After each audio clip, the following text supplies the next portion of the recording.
오늘은 내 마음에 맞는 사람이라는 말씀의 제목으로 하나님의 은혜를 나누기 원합니다. 여러분들 지금 기분이 어떠세요? 왜 갑자기 기분을 누시나 하시나요? 좋은 것도 없고 나쁜 것도 없고 그냥 주일이니까 나왔고 또 말씀을 들려 준비하고 있고, 우리의 삶에 보면 우리의 감정에 따라서, 내 기분에 따라서 내가 어느 곳에서 무엇을 하는지에 따라 그 어떤 그 순간의 결과 내지는 삶의 질이 전혀 달라지게 됩니다. 언젠가 제가 말씀드렸지만 저희 외할머니가 돌아가신 그날에 수요일 저녁 병원에서 설교를 하려고 하는데 그냥 그 자체는 참 힘들다, 좀 더 심하게 얘기하면 죽을 맛인 것 같아요. 저희 할머니가 앉았던 자리가 뻔히 보이는데 그분이 돌아가셔서 지금 영안실에 누워 계신데 나는 아무렇지 않게 목사이기 때문에 같은 설교를 해야 된다는 그 이치. 또 어떤 코미디언은 그렇게 이야기하죠. 자기 부모님이 돌아가셨음에도 불구하고 그 장례식 날 그 자리에 사람들 대중 앞에서 그들을 웃겨야 하는 자신의 삶을 토로했던 그런 것도 본 적이 있습니다. 그런데 어떤 기분이든 간에 우리가 어떤 상황이든 기왕이면 좋으면 좋겠죠. 좋은 게 좋은 거라고 어쨌든 좋으면 좋아요. 근데 좋다라는 사전의 단어를 보면 사람이나 어떤 대상이 마음에 드는 상태에 있을 때 좋다라고 표현한다고 이야기합니다. 아까 우리가 찬양할 때에 우리 장로님께서 찬양 인도하는데 어떤 원장님이 예수는 우리를 깨끗게 하시는 주시니 열심히 응원합시 하시더라고요. 원사님이에요, 원사님. 그런데 이 행동도요, 자, 이렇게 행동하면서 주먹 쥐면서 합시다라고 한다고 해서 되어질 일은 아니에요. 내 마음에서 감동이 되어지고 내 감정이 몸을 움직일 수 있는 이것들이 되어질 때 행동으로 나가게 되는 것이죠. 제가 한동안 부임하고 또 어느 정도 지나서 우리 권사님들한테 들었던 이야기 중에 하나가 아이고 좋아요, 좋아요, 뭐가 좋아요? 아이 목사님이 좋아요, 아이 나도 좋아요. 근데 뭐가 좋냔 말이에요. 뭐가 좋죠. 좋은 게 좋은 거라니까요. 근데 우리가 한번 생각해봐야 할 것이 뭐냐면 그 좋다는 기준을 어디에 두느냐 하는 것이 문제예요. 지금 좋대. 근데 뭐가 좋냔 말이에요. 뭐에 비해서 좋냔 말입니다. 그럼 전혀 다른 이야기가 될 수 있겠죠. 전임 목사님에 비해서, 전 교회에 비해서, 전 성도에 비해서 좋다라고 표현할 수도 있는 것이고, 이유 불문하고 좋아요 라고 하는 표현도 있어요. 도대체 밑도 끝도 없는 그 표현이 왜 나오는지 모르겠지만 그냥 이유 없어요, 그냥 좋아요 하는 그런 경우도 분명히 있습니다. 그러면 그 기준점이 되는 것이 조금이라도 흔들리게 되어지면 내가 지금 좋아하는 이 좋은 기분이 사그러질 수도 있다는 이야기인 거고, 꺼질 수도 있다는 이야기인 것이고, 또 더 폭발적으로 더 큰 도움이 있을 수도 있다는 이야기입니다.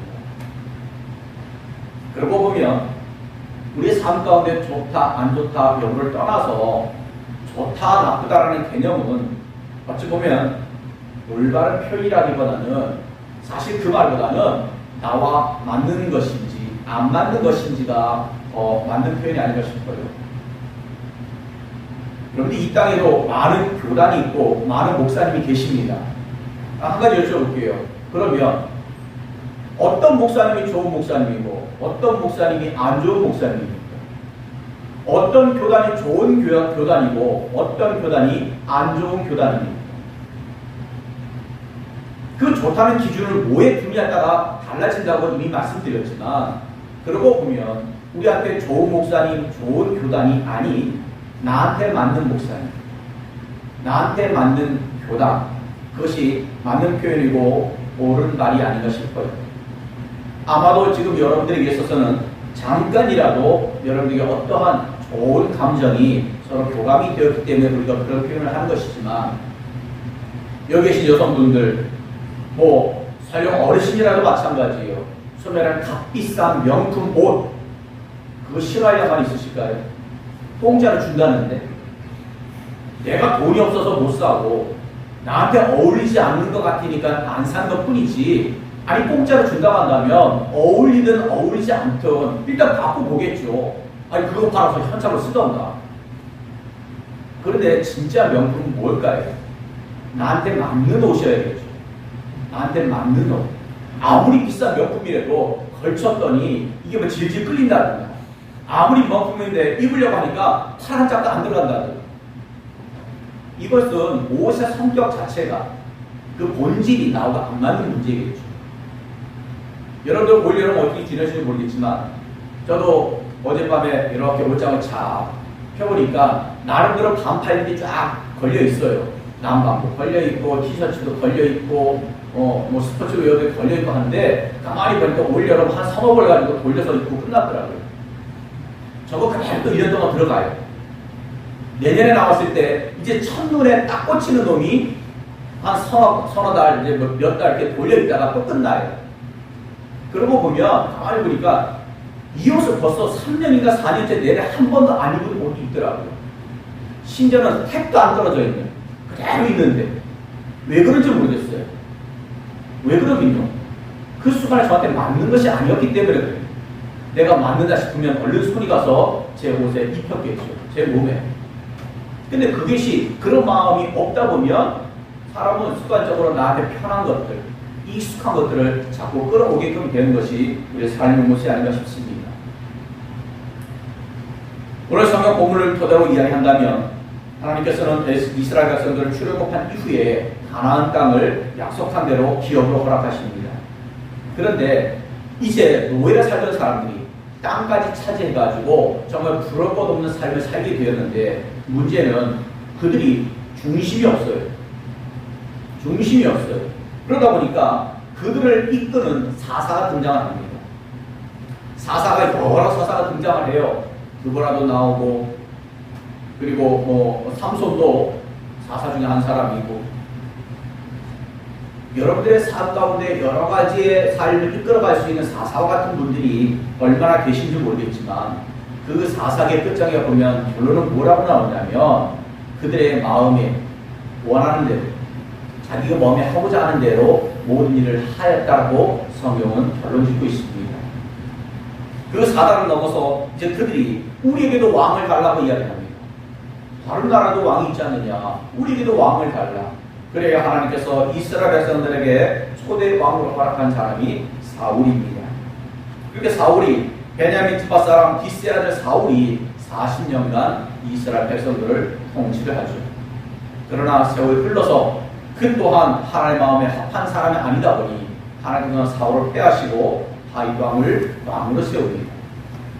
하나님 약속하신 대로 그 다윗의 후손을 통하여서 이스라엘 구원하실 구세주를 세우셨으니 예수라라고 오늘 본문은 이야기하고 있습니다. 그 예수님께서 구원 사역을 완성하시기 이전에 먼저 나와서 방에서 외치던 사람이 있었죠. 바로 세례 요한이라 불려지는 사람이었어요. 근데 사람들이 그의 행적이라든가 그의 말하는 모습을 보고, 야, 저 사람이야말로 우리가 기다리던 메시아인가 보다라고 여겼죠. 그때에 요한이 이야기합니다. 나는 그리스도가 아니라 내 뒤에 오시는 이가 바로 그리스도이신데 나는 그분의 그 발의 신발끈을 풀기도 감당하지 못할 존재다라고 이야기를 합니다. 신발끈 푸는 게 뭐 어렵습니까?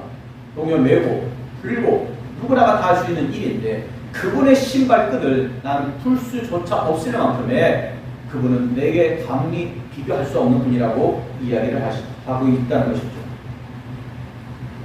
이스라엘 백성들이 원해서 하나님께서 세우신 왕이긴 하지만 사울의 시작은요, 나름대로 그 됨됨이가 괜찮은 사람이었었습니다.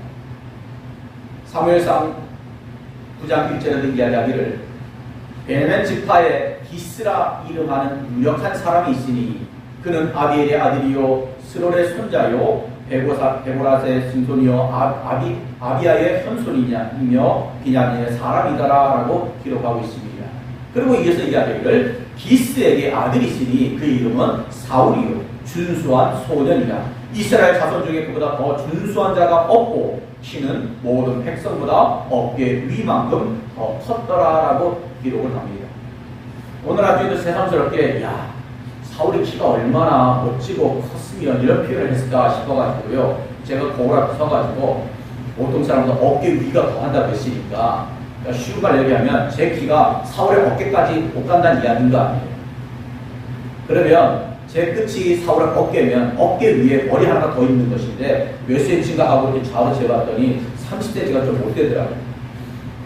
그러면 제 키를 기준으로 해도 거의 2m에 육박한다는 키예요. 제가 아무리 짜고 30cm를 붙여놓으면은 그 비슷하게 돼요. 근데 이제 예를 들어서 하장님처럼 키가 더 크고 우리 최영희 집사님처럼 키가 크신 분한테 만약에 사울의 어깨밖에 안 간다 한다면 그 2m가 훨씬 넘는다는 것이죠.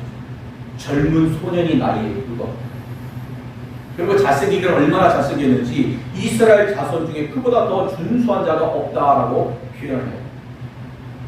아마 요즘 같은 요즘 세대에 이런 사람이 마이크만 잡았다 하면 이 여학생들이 그냥 까발치겠죠.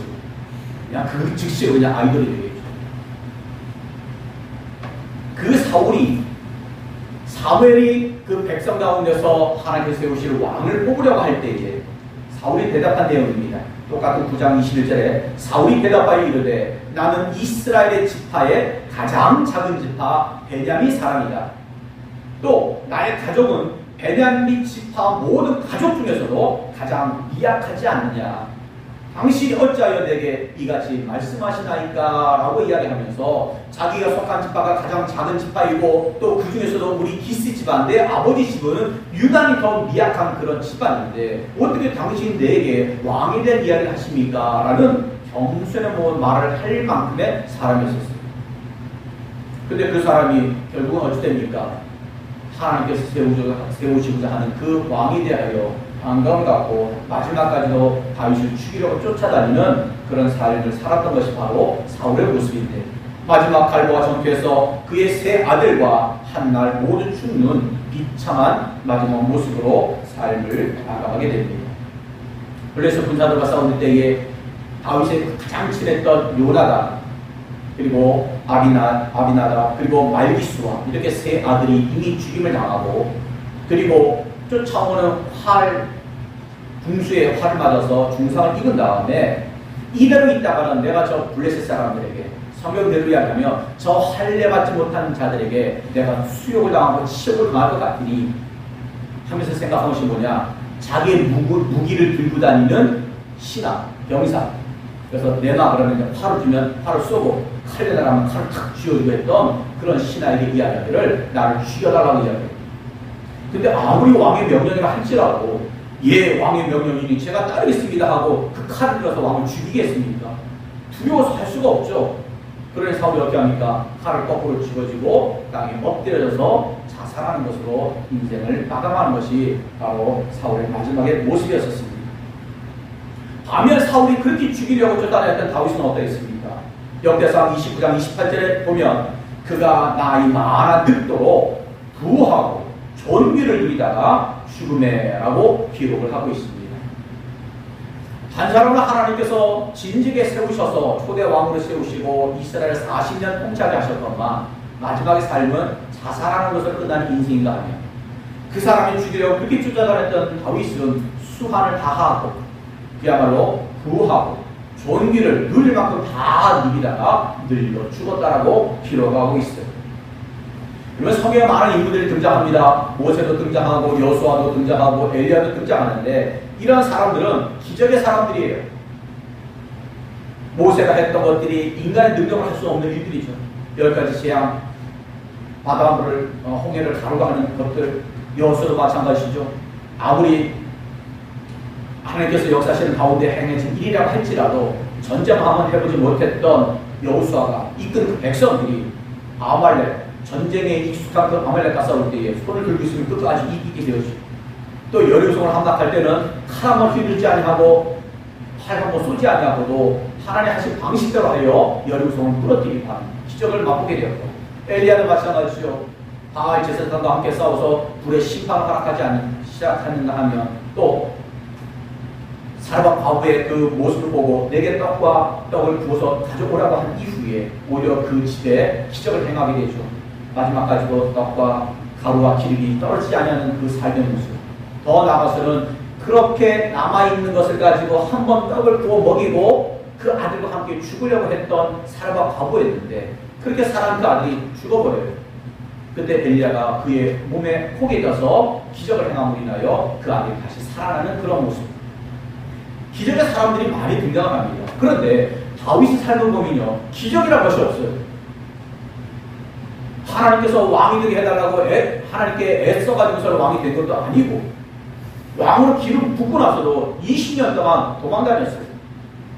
죽지 않고 도망다녔습니다. 기적이라는 건 하나도 없었어요. 오히려 사울을 죽일 수 있는 기회가 있었지만 죽이지 않았어요. 왜? 그의 믿음에 최소한 하나님께서 기름 부은 종을 내가 어찌하겠느냐, 하나님께서 알아서 하실 것이라는 그 믿음으로 그렇게 손도 대지 아니었어요. 그런데 다윗을 지켰던 그 기적은 무엇이냐? 다윗의 삶의 기적은 그의 마음 지킴이었습니다.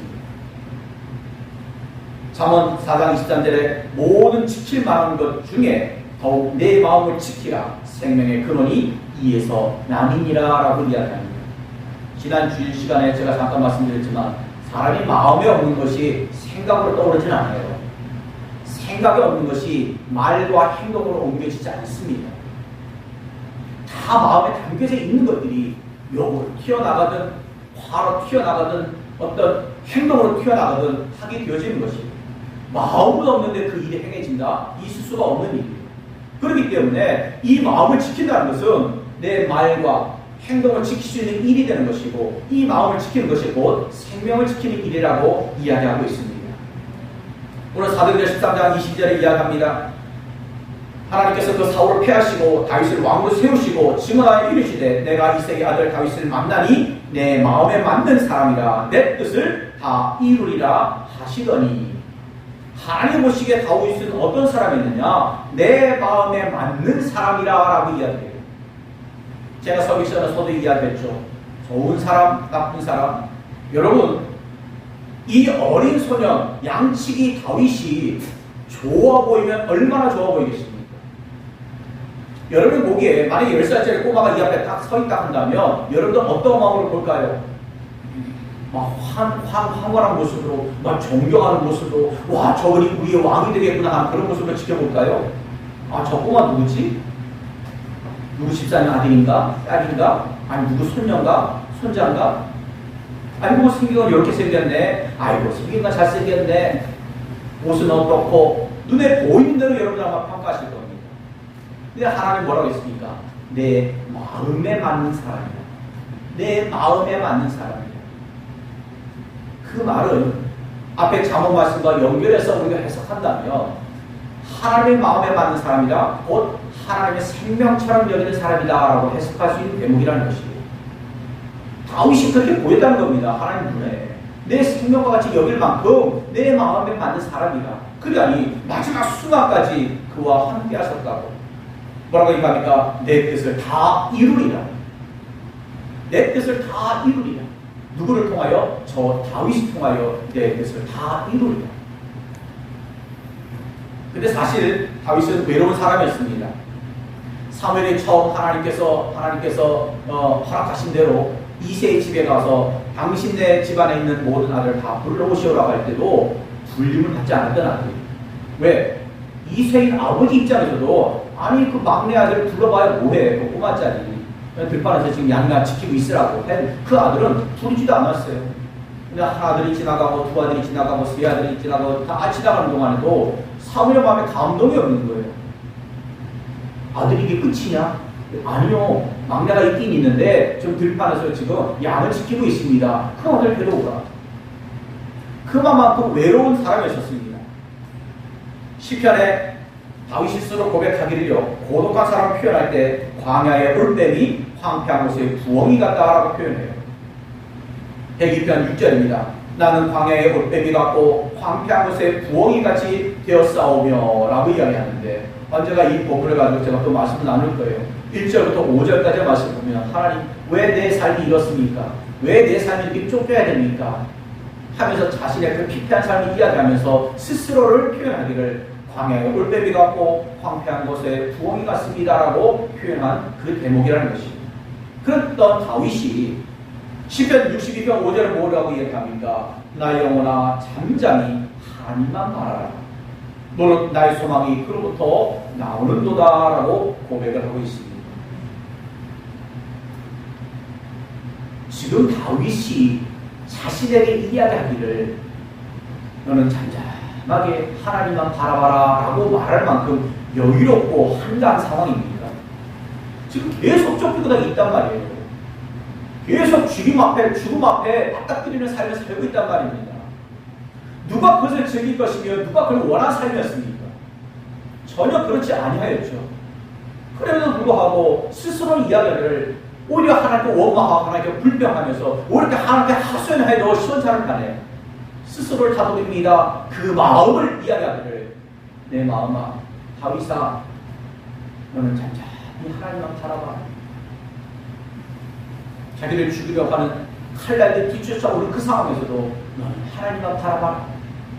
그것이 다윗의 삶의 모습이었고 또 삶의 기적을 이뤄낸 모습이었다는 것입니다. 16장 사무엘상 16장 31절 13절에 기록합니다. 사무엘이 기름 꿀병을 가져다가 그의 형제 중에서 그 위에 부었더니 이날 이후로 다윗이 여호와의 영에게 크게 감동되니라. 사무엘이 떠나서 라마로 가니라라고 이야기합니다.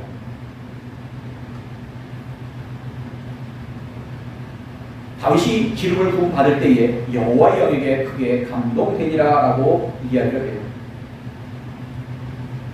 다윗은 사실 성경에 가장 많이 등장하는 이름 중에 하나입니다. 그런데 기적 같은 삶이 없었죠. 그런데 하나님께서 허락하신 대로 사무엘은 다윗에게 기름을 부었고 기름 부은 그 순간부터 펼쳐졌던 일이 하나 있습니다. 그것은 바로 여호와의 영에게 크게 감동되니라. 세 번째 성경에는 뭐라고 얘기하냐면 그러자 주님의 영이 그날부터 계속 다윗을 감동시켰다. 하나님의 영이 계속 다윗의 마음을 감동시켰다라고 기록하고 있고 현대인의 성경에는 여호와의 성령께서 다윗을 사로잡아 그날 이후로 그와 함께 하셨다. 이 말대로 하면 그 이후로 계속 사울에게 죽음의 쫓김을 당하는 상황 속에서도 여전히 다윗은 감동하는 거예요. 왜? 성령께서 자꾸 감동을 시키시는 거예요. 그리고 그와 함께 하셨다. 죽음의 문턱 그 순간순간마다 늘 하나님의 성령이 다윗과 함께 하였다라고 이야기하는 것입니다. 어찌 보면 다윗 스스로의 믿음이 훌륭하고 대단해서가 아니라 그렇게 함께 하시는 성령님의 인도하심과 또 동행하심으로 인하여 다윗이 그것을 감당할 수 있었지 않았을까.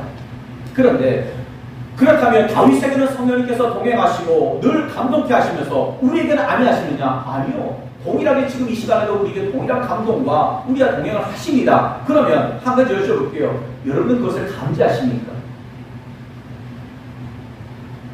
그것을 느끼시느냐고. 성령께서 나를 매 순간마다 감동시키시고 하나님 나와 함께 동행한다는 것을 매 순간마다 고백하며 사시고 계시느냐는 말이에요. 하나님께서는 다윗이 아닌 바로 나에게 그런 감동과 나와 함께 하심을 지금 계속 허락하시는 거예요. 왜 나는 그런 감지를 못하고 그런 감동과 동행을 고백하며 살지 못하고 있을까요?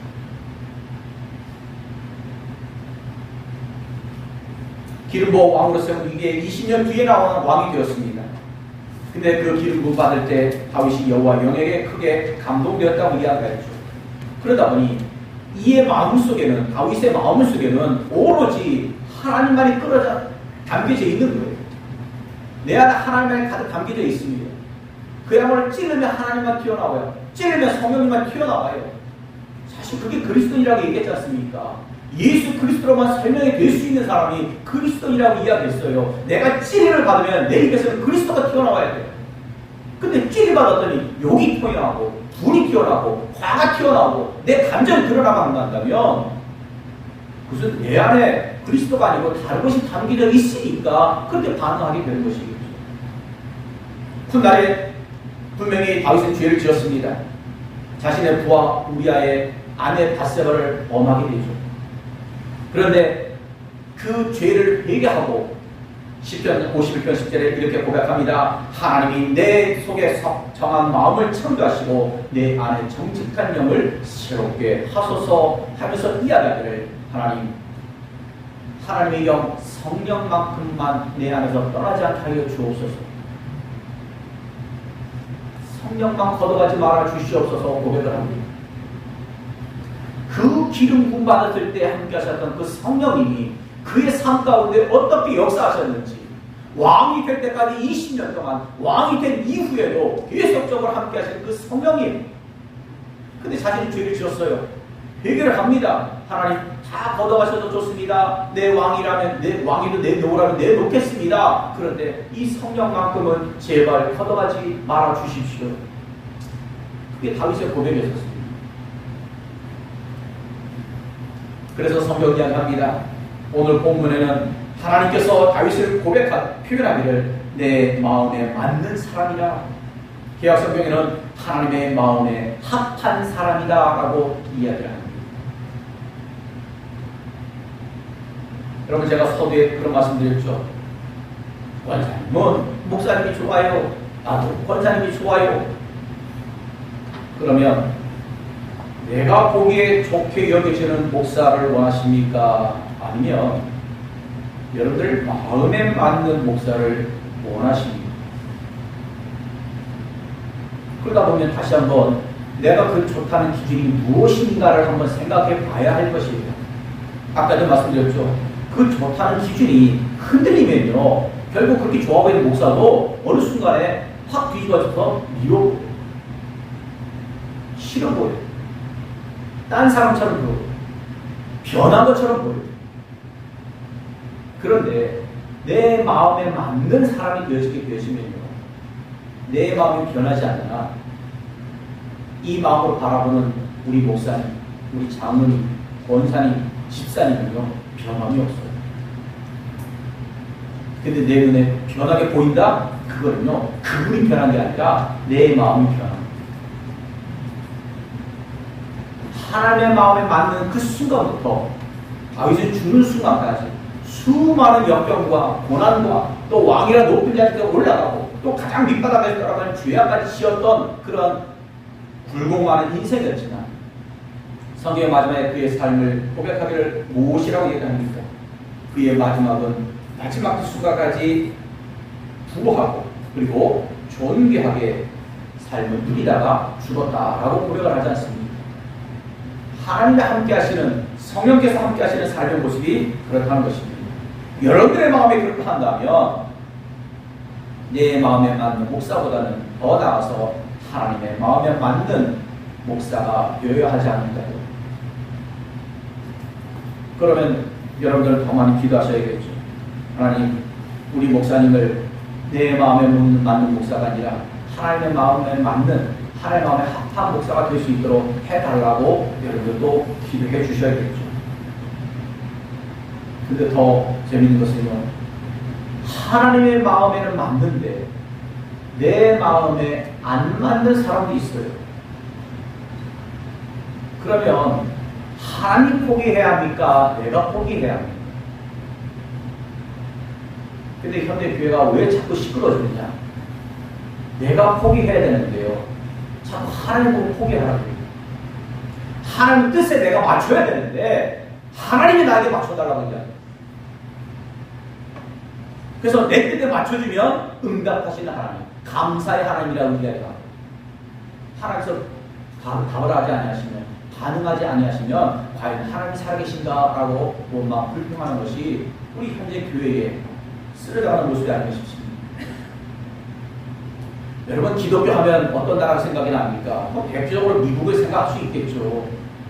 그런데 미국 이전에, 그 미국이라는 나라가 엄밀히 말하면 기독교 국가로 세워지기 이전의 모습은 어디서 시작이 됐냐? 바로 영국이에요. 그런데 그 영국교회가 망해져 간다는 이야기, 그 망해져 가는 이유가 무엇입니까? 한번 보시기 바랍니다.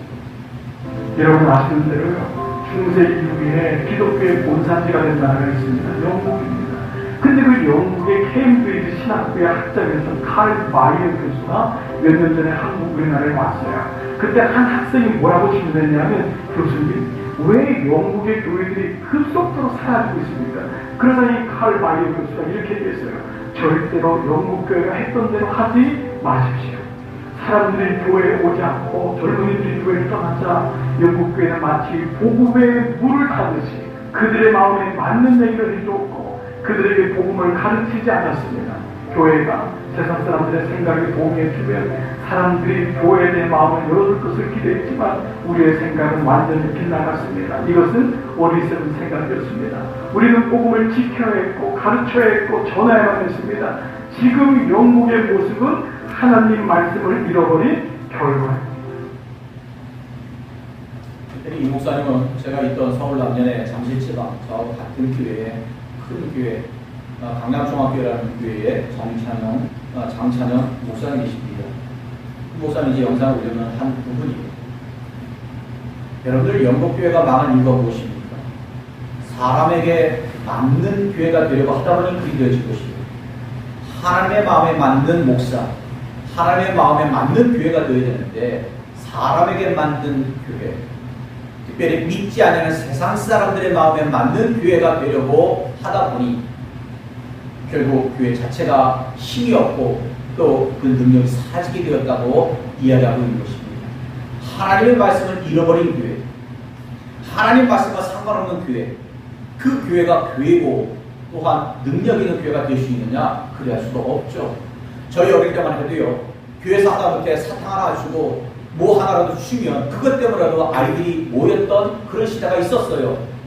그때도 시대적인 환경이 먹는 것이 궁하하고 간식거리가 없던 그때이기 때문에 뭐 하나라도 주면 온단 말이에요. 제가 군대 시절 때는요, 교회에서 초코파이라도 하나 주면요, 그것 때문에라도 오는 사람들도 있었습니다. 근데 요즘은 초코파이라도는 안 돼요.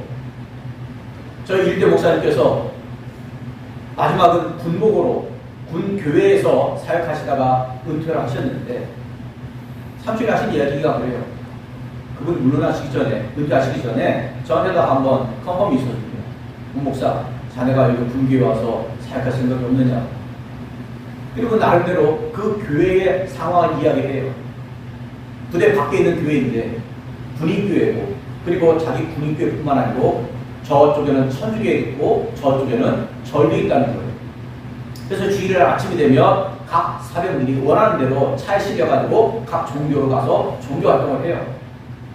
근데 예전에 우리 때는 기껏해 진짜 초코파이였거든요. 근데 이제 초코파이 싸움이 아니래요. 기본이 햄버거 싸움. 더 나아가서 치킨 싸움이에요. 그 아이들에게 예배 끝나고 햄버거 세트를 주고, 여러분들 이 길가에 있는 흔한 체인점에 요즘 햄버거 세트가 얼마인지 한번 보세요. 5,000원짜리 한 장 가지고 못 먹죠. 그리고 그것도 그쪽에서 이제 치킨을 사다가 아이들한테 예배 끝나고 먹여야 될 만큼, 그래야 아이들 그나마 온다라는 이야기.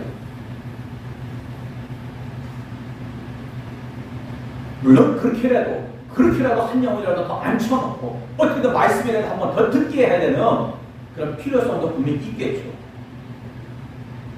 그러나 그렇게 세상과 자꾸 타협해 나가게 되면 그 아이들은 음식에는 익숙해지고 음식에 단련이 되는 것이지 말씀에 녹아지고 말씀에 깨어지지는 않습니다. 분명히 믿음이라는 것은요, 말씀을 들으면서 난다고 분명히 성경은 이야기하고 있습니다. 햄버거에서 온 것이 아니에요. 치킨 때문에 온 것이 아닙니다. 부수적인 도구가 될 수 있을지 몰라도 우리는 어찌됐든 이 불명하고 성도들 이 자리에 앉혀가지고 그 살아있는 말씀이 그의 귀에 들어가고 심령에 새겨지도록 해야 하는 것이 우리의 할 일이라는 것이. 근데 영국교회는 무엇이에요? 사람들의 맞는 모습으로 다가가지 않습니다. 그들이 원하는, 그들이 듣기 원하고 또 그들이 잘하는 대로 해 죽었던 것이 바로 영국교회의 모습이었는데, 그러다 보니 교회가 점점 사라지고 망해가고 힘이 없어지더라라는 이야기를 하는 것입니다. 그래서 말씀드리지만 이 강단에 서면 이 빈자리가 왜 안 보일 것이며, 이 강단에 서면 여러분들 숫자가 왜 제 눈에 안 들어오겠습니까? 저도 사람인지라 더 채워졌으면 하는 욕심도 있고요. 늘상 자책하는 마음도 있죠. 내 말씀이 부족한가? 내 말씀이 능력이 없나? 내 말씀이 은혜가 되지 않나? 근데 그 또한 배제될 일이었 거예요. 왜? 그러다 보면 어느 순간부터 사람들의 입맛에 맞는 설교를 하게 돼요. 그래야 한 사람도 더 앉아 있을 테니까. 그래야 귀를 달콤하게 하고 그의 마음을 또 녹여놔야만 그가 앉아 있을 것 같으니까. 일주일 내내 영적 싸움하는 것이 바로 그 부분입니다. 그 부분과 타협하지 않으려고, 그 부분과 충돌하지 않으려고 늘 다독이고 하다 보면 어느 순간에 제 심령은 말씀을 전함으로 인하여 피곤하고 지친 것이 아니라 그 영적 싸움 때문에 주눅이 들어가고 또 때로는 지쳐가요. 마지막 남은 힘을 가지고 말씀을 전하고 주일이 되면 쓰러지는 것이 목회자의 삶의 모습이 아닌가 싶기도 합니다. 하나님의 마음에 맞는 목사, 그런 지도자가 아닌 성도들에 맞는 목사, 지도자만 남으려고 했던 것이 바로 영국교회의 모습이었다고 이야기합니다. 근데 이 말을 바꿔 말하면요, 하나님의 마음에 맞는 목사가 아닌 내 마음에 맞는 목사만 모시려고 했던 영국교회 교인들 때문에 망한 것이 아닌가라는 생각도 해볼 수 있다는 것입니다.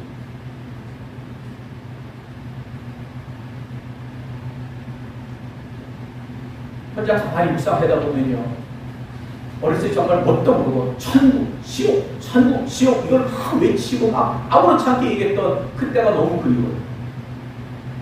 근데 지금 그러면 안 되는데, 아니 성경에 있는 천국을 이야기하고 성경에 있는 지옥을 이야기하는데 우리가 예수 믿는 이유는요, 천국 가기 위한 것이고 예수 안 믿으면 지옥 가는 것밖에 없어요. 그거 말고 성경이 뭐 설명합니까? 근데 그러면 안 된대요. 왜? 교인들이 부담을 느끼는.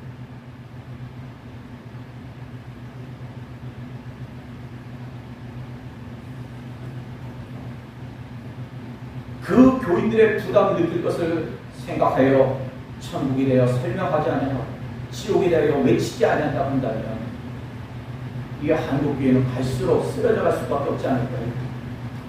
오히려 저 어렸을 때, 저 꼬맹이라고 얘기했었던 70년, 80년 때요, 정말 예수 천당, 불신 지옥, 이 한마디로 다 통일이 되던 그런 시대가 아닙니까? 웬만한 승합차에 믿음 좋다는 사람들 뒤에다가 글자를 새겨놓고 다니죠. 예수 천당, 불신 지옥. 그리고 확성기 달고 돌아다니면서도 그 말씀을 계속 틀면서 지금 그리 할 수도 없죠. 세상 사람들의 눈치를 봐야 되고, 그랬다가 너무 광신으로 보이고, 오히려 그러면 교회가 욕을 먹는 것 같다는 그런 것들 때문에 점점 그런 것들이 사라져가요. 결론적으로 제가 말씀드린 것은 이거 하나입니다. 우리 모두는 하나님 마음에 맞는 사람이어야 하지 않겠는가? 하나님 마음에 맞는 다윗이 어디에 기름 부은 그 어린 꼬마에게 임하였던 그 성령의 임재하심이 도망다니는 기간 동안도, 왕이 되는 기간에도, 죄를 지어서 부끄러움을 당하는 그 기간에도 하나님께서 늘 함께 하시고 동행하는 삶이 될 수가 있었다는 사실입니다. 하나님의 마음에 맞는 사람, 그 이유 하나만으로 하나님께서는 죄를 지은 다윗을 또다시 용서하시고 여전히 기회를 주시고 그 마지막 삶을 노년에 평안하게 가실 수 있도록 허락하는 것이 바로 하나님의 모습이라는 것입니다. 저와 여러분들 마찬가지입니다. 다시 한번 고백해야 합니다.